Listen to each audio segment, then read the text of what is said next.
হয়েছে কালারটা, burgundy colour এটা করেছি, তোমাদের বলা হয় না।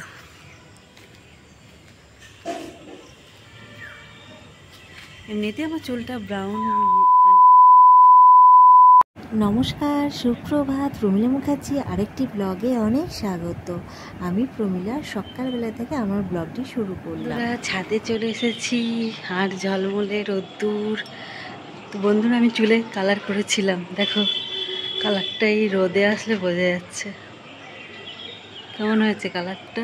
বার্গান্ডি কালার এটা করেছি, তোমাদের বলা হয় না।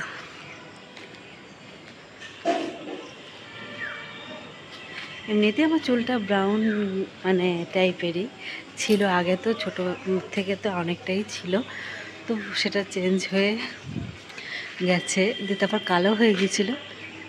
তো এখন একটু দু চারটে চুল পাক ধরেছে বলে আমি একটু কালার করে নিয়েছি। তো সকালবেলায় ছাদে এলাম, না মিলে খুব বাজে অভ্যাস হয়ে গেছে, কি বলতো, আর উঠতে ইচ্ছা করে না। যেদিন খুব বেশি থাকবে সেদিন হয়তো আসবো, সত্যি বলতে ওখানে যেন মিলছি সেই জন্য আর হয় না অভ্যাস বলতে। আর সত্যি নিজেকে তো ঠিক রাখতেও হবে, এইটাই হচ্ছে বড় কথা। শরীরটাকেও তো ঠিক রাখতে হবে। খেটেই গেলাম বেফালতুভাবে থাকলে চলবে না। চলো পরে আবার আসছি। আজকে তো আমাদের ভাত খাওয়ার ইচ্ছা আছে, কারণ হাজব্যান্ড নাইট ডিউটি করে ফিরবে, তো সেক্ষেত্রে ভাত টাত খাওয়া হবে।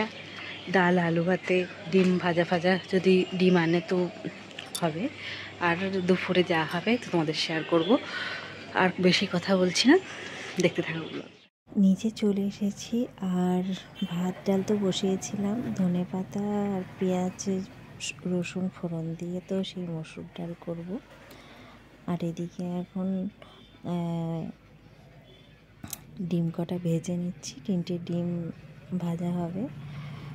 তো চলো ঝটপট করে, আমাদের এটাই আজকে ব্রেকফাস্ট। তোমাদের তো বললামই সকালবেলায় আজকে এভাবেই খাওয়া হবে, কারণ কালকে আমরাও রাত্রেবেলা রুটি খেয়েছিলাম, আর হাজব্যান্ডও ডিউটির ওখানে যেহেতু ছিল, তো ও রুটিই খেয়েছিল। তো এই ধনে পাতা দিয়ে মসুর ডাল খেতে ভালো লাগে, তোমাদের তো আগেও একটা ভিডিওতে বলেছি, আর ভীষণই ভালো লাগে। দেখবে এই স্মেলটা তুমি গরমকালে যতটা তুমি এর অনুভবটা পাবে না, কিন্তু এই শীত পড়তে বা খুব শীতে খুব সুন্দর ভালো লাগে।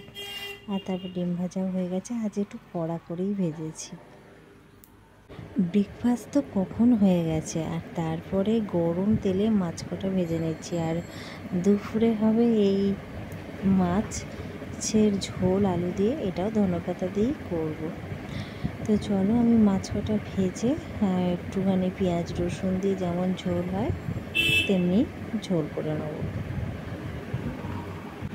মাছ কটা তো ভাজতে দিয়েছিলাম, এবার এখানে বসে আছি চুপচাপ, দাঁড়িয়ে আছি, বসে কোথায়, দাঁড়িয়ে আছি। আর এই দেখো গালে সেই স্পটটা অনেকটাই মিলিয়েছে, আর এখন একটু একটু করে একটা ক্রিম দিচ্ছি, তাই অনেকটা মিলে গেছে। মাছটাও ভাজা হয়ে গেছে, সেই বলেছিলাম না ভিট দিয়ে ফেসিয়ালে হেয়ার রিমুভিং করতে গিয়ে যা দশা হয়েছে, কি বলবো, কিন্তু আমার এরম হয়নি আগে। তো যাক গিয়ে সব ঠিক হয়ে গেছে, এখন যা হয়েছিল। চলো মাছটা আমি এবার করে নিই, আর এই মাছ কটা ভেজে তুলে নেবো।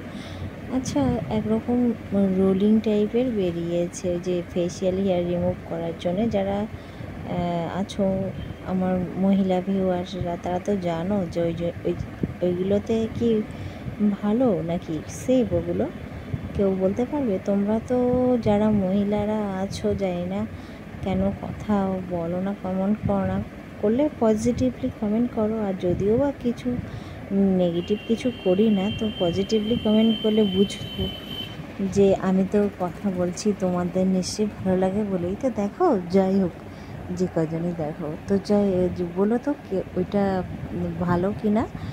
আর দেখো এই যে পেঁয়াজ রসুন নুন হলুদ লঙ্কা আর একটু গরম জল দিয়ে দিলাম। এবার আমার কষানো হয়ে গিয়েছিলো বলে এটা ফুটে গেলেই আমার মাছটা দিয়ে দেবো আর ধনেপাতা। ওই যে স্মেলটার জন্যে এখন সবেতেই দিচ্ছি, আর কিছুই না। আর এই যে আলতো যেটা হেমন্তের যে হাওয়া, যে উত্তরের যে একটা হাওয়া বইছে, আর তার সঙ্গে এই যে ধনেপাতার একটা সেন্ট যে কি ভালো লাগে সে মানে ভাষায় বলা যায় না। যাই হোক, মাছ ফুটতে শুরু করেছে, এবার মাছের ঝোলটা ফুটতে শুরু করেছে আর সেন্টটা এখন খুব সুন্দর। তোমরা তো মানে আমার ভিডিওর মাধ্যমে তো পাচ্ছ না, যদি তোমরা কখনো রান্না করো আর তোমার স্মেলটাকে খুব ভালোভাবে গভীরভাবে এটা অনুভব করো, কি ভালো লাগবে, বিশেষ করে এই হেমন্তকালে। তো দেখো আমার মাছগুলো দেয়া কমপ্লিট। তারপরে আমার এদিকে মাছের ঝোল রেডি, আজকে দুপুরের লাঞ্চ। তো দুপুরে খাওয়া দাওয়া শেষ হয়ে গেছে, আর আজকে প্রচুর রোদ। তো বন্ধুরা, আজকে ব্লগটা এখানেই শেষ করে দিচ্ছি। আজকে ছিল হচ্ছে শুক্রবার, এইভাবেই দিনটা কেটে গেল। তো যদি ভালো লাগে অবশ্যই একটা লাইক শেয়ার সাবস্ক্রাইব করে পাশে থেকো। তো আজকের মতোটা নেক্সট ব্লগে দেখা হবে। ভালো থেকো, সুস্থ থেকো সবাই।